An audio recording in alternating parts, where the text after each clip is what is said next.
శ్రీ గురుభ్యో నమః. ప్రేక్షకులకు నమస్కారం. ఈరోజు ఈ వీడియోలో మనం మన తాళపత్ర గ్రంథాల నుండి మా తాతలు మా ముత్తాతలు రాసిపెట్టి ఉన్న ఈ తాళపత్ర గ్రంథాలలో ఏముంది అని తెలుసుకోవడంలో రెండో రోజు.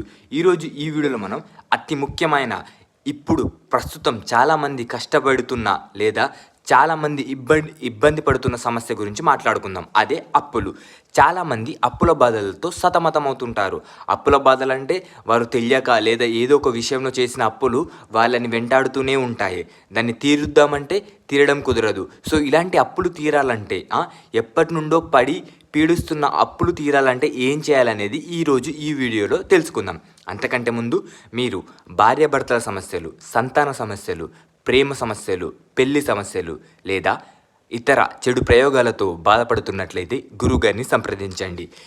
ఇప్పుడు పూర్తి విషయంలోకి వచ్చినట్లయితే అప్పుల బాధ నుండి బయటపడాలంటే ఏం చేయాలి?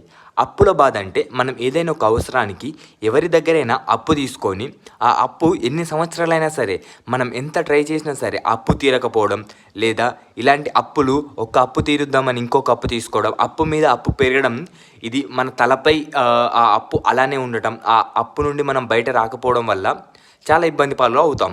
సో ఆ అప్పు నుండి మనం బయటపడాలంటే మనం విష్ణుమూర్తిని పూజించాలి. అలానే ఇక్కడ కనిపిస్తున్న ఈ యంత్రాన్ని క్లియర్గా మీరు ఏదైనా ఒక పేపర్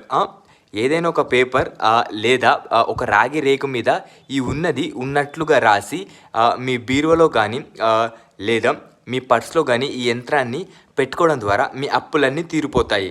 అలాగే మీకున్న సమస్యలన్నీ తీరిపోతాయి. ఈ అప్పులు త్వరగా తీరిపోవడానికి ఈ యంత్రాన్ని మీ పర్స్లో కానీ లేదా మీ యొక్క బీరువాలో కానీ ఈ యంత్రాన్ని పెట్టుకోవడం ద్వారా అప్పులన్నీ తీరిపోతాయి.